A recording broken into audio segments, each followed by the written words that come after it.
ಇದೇ ನವೆಂಬರ್ 28ರಂದು ಕೃಷ್ಣನಗರಿ ಉಡುಪಿ ಜಿಲ್ಲೆಗೆ ಪ್ರಧಾನಿ ನರೇಂದ್ರ ಮೋದಿ ಭೇಟಿ ನೀಡಲಿದ್ದಾರೆ. ಶ್ರೀಕೃಷ್ಣ ಮಠಕ್ಕೆ ಭೇಟಿ ನೀಡಲಿರುವ ಪ್ರಧಾನಿ ಲಕ್ಷಕಂಠ ಗೀತಾ ಪಠಣ ಕಾರ್ಯಕ್ರಮದ ಸಮಾರೋಪದಲ್ಲಿ ಭಾಗಿಯಾಗಲಿದ್ದಾರೆ. ಈ ಸಂದರ್ಭದಲ್ಲಿ ಪ್ರಧಾನಿ ಮೋದಿ ಭಗವದ್ಗೀತೆಯ ಶ್ಲೋಕಗಳನ್ನು ಪಠಿಸಲಿದ್ದಾರೆ. ಇನ್ನು ಈ ಕಾರ್ಯಕ್ರಮದಲ್ಲಿ ಸುಮಾರು 1 ಲಕ್ಷಕ್ಕೂ ಹೆಚ್ಚು ಜನ ಭಾಗವಹಿಸುವ ನಿರೀಕ್ಷೆ ಇದೆ. ಭಕ್ತರಿಗೆ ಕುಳಿತುಕೊಳ್ಳಲು ಕೃಷ್ಣ ಮಠದಿಂದ ಬೃಹತ್ ಪೆಂಡಾಲ್ಗಳನ್ನು ಹಾಕಲಾಗ್ತಾ ಇದೆ. ಈ ಕುರಿತು ನಮ್ಮ ಪ್ರತಿನಿಧಿ ಶಶಿಧರ್ ಮಾಸ್ತಿಬೈಲು ಒಂದು ವಿಶೇಷ ವರದಿಯನ್ನ ಮಾಡಿದ್ದಾರೆ ನೋಡಿ.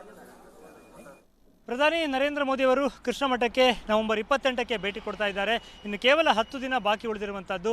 ಈಗ ನಾನು ನಿಂತಿರುವಂಥದ್ದು ಕೃಷ್ಣ ಮಠದ ಬೈಲಕೆರೆ ಪರಿಸರ, ಅಂದರೆ ಪಾರ್ಕಿಂಗ್ ಏರಿಯಾ. ನಾವಿಲ್ಲಿ ನೋಡ್ಬೋದು ವಾಹನ ನಿಲ್ಲುವಂಥ ಸ್ಥಳ.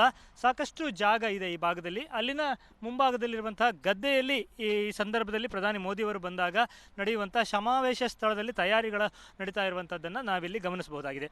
ಅವರು ಆದಿಯುಡುಪಿಯ ಹೆಲಿಪ್ಯಾಡ್ನಲ್ಲಿ ಇಳಿದ ನಂತರ ಅಲ್ಲಿಂದ ರೋಡ್ ಶೋ ಮೂಲಕ ಕೃಷ್ಣ ಮಠಕ್ಕೆ ಬಂದು ತಲುಪ್ತಾರೆ. ಕೃಷ್ಣ ಮಠದಲ್ಲಿ ಕೃಷ್ಣದೇವರ ದರ್ಶನವನ್ನು ಮಾಡ್ತಾರೆ. ಆ ನಂತರ ಗೀತಾ ಮಂದಿರದಲ್ಲಿ ಅಷ್ಟಮಠಾಧೀಶರ ಜೊತೆ ಒಂದು ಸಣ್ಣ ಮಟ್ಟದ ಸಮಾಲೋಚನೆ ಆಯೋಜನೆ ಮಾಡುವುದಕ್ಕೆ ಚಿಂತನೆಯನ್ನು ಮಾಡಲಾಗಿದೆ. ಅದಿನ್ನೂ ಕಾರ್ಯರೂಪಕ್ಕೆ ಬಂದಿಲ್ಲ. ಆ ನಂತರದಲ್ಲಿ ನಡೆಯುವಂಥದ್ದು ಬಹಳ ಮಹತ್ವದ ಕಾರ್ಯಕ್ರಮ. ಈಗ ನಾವು ನೋಡ್ತಾ ಇರುವಂಥ ಸ್ಥಳ ಏನಿದೆ, ಇಲ್ಲಿ ನಡೆಯುವಂಥದ್ದು ಬಹಳ ಮಹತ್ವದ ಕಾರ್ಯಕ್ರಮ, ಒಂದು ಸಮಾವೇಶ. ಇಲ್ಲಿ ಲಕ್ಷ ಕಂಠ ಪಠಣ ಕಾರ್ಯಕ್ರಮ, ಅಂದರೆ ಗೀತೆಯ ಲಕ್ಷ ಕಂಠ, ಅಂದರೆ 1 ಲಕ್ಷ ಜನರನ್ನು ಸೇರಿಸಿ ಭಗವದ್ಗೀತೆಯ ಶ್ಲೋಕಗಳನ್ನು ಪಠಿಸುವ ಒಂದು ಮಹತ್ವದ ಕಾರ್ಯಕ್ರಮ ಇಲ್ಲಿ ನಡೆಯುವಂಥದ್ದು. ಅದರಲ್ಲಿ ಪ್ರಧಾನಿ ನರೇಂದ್ರ ಮೋದಿಯವರು ಭಾಗವಹಿಸ್ತಾ ಇರುವಂಥದ್ದು. ಅಲ್ಲಿ ನಡೆಯುವಂಥ ಸಮಾವೇಶ ಸ್ಥಳ ಈಗಾಗಲೇ ಚಪ್ಪರ ಮುಹೂರ್ತವನ್ನು ಮಾಡಲಾಗಿದೆ. ಚಪ್ಪರ ಹಾಕುವ ತಯಾರಿಗಳನ್ನು ನಡೆಸಲಾಗ್ತಾ ಇದೆ. ನಾವು ನೋಡ್ಬೋದು ದೊಡ್ಡ ದೊಡ್ಡ ಗಾತ್ರದ ಕಂಬಗಳನ್ನೆಲ್ಲ ಜೋಡಿಸಲಾಗ್ತಾ ಇದೆ.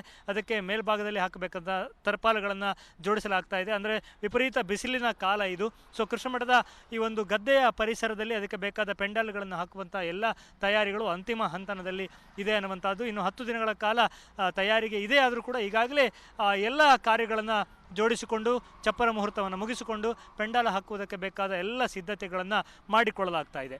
ಇಲ್ಲಿ ಪ್ರಧಾನಿ ನರೇಂದ್ರ ಮೋದಿಯವರು ಸುಮಾರು 1 ಲಕ್ಷ ಭಕ್ತರ ಜೊತೆ ಸೇರಿಕೊಳ್ಳುವವರಿದ್ದಾರೆ. ಬೆಳಗ್ಗಿನಿಂದಲೇ ಇಲ್ಲಿ ಭಗವದ್ಗೀತೆಯ ಪಠಣ ಕಾರ್ಯಕ್ರಮ ಲಕ್ಷ ಕಂಠಗಳು, ಅಂದರೆ ಲಕ್ಷ ಜನರ ಭಕ್ತರ ಮೂಲಕ ನಡೀತಾ ಇರುತ್ತೆ. ಕೊನೆಯ ಒಂದು 10 ಶ್ಲೋಕಗಳ ಪಠಣದಲ್ಲಿ ಪ್ರಧಾನಿಯವರು ಕೂಡ ಸ್ವತಃ ಭಾಗಿಯಾಗ್ತಾರೆ.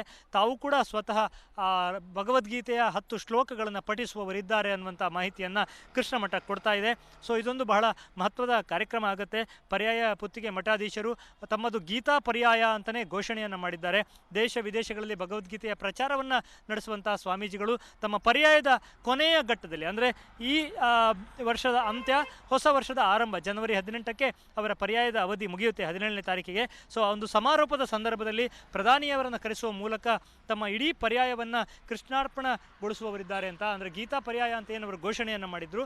ಸೊ ಲಕ್ಷ ಕಂಠಗಳ ಮೂಲಕ ಗೀತೆಯನ್ನು ಪಠಣ ಮಾಡುವ ಮೂಲಕ ಮತ್ತು ಸ್ವತಃ ಪ್ರಧಾನಿಗಳು ಅದರಲ್ಲಿ ಭಾಗಿಯಾಗುವ ಮೂಲಕ ತಮ್ಮ ಪರ್ಯಾಯದ ಸಮಾರೋಪವನ್ನು ಮಾಡ್ತಾ ಇದ್ದಾರೆ.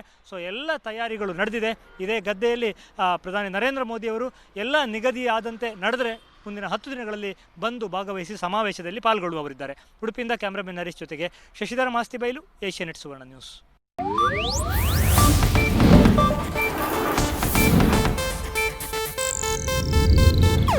ಇದು ಏಷ್ಯಾನೆಟ್ ನ್ಯೂಸ್ ನೆಟ್ವರ್ಕ್ ಪ್ರಸ್ತುತಿ.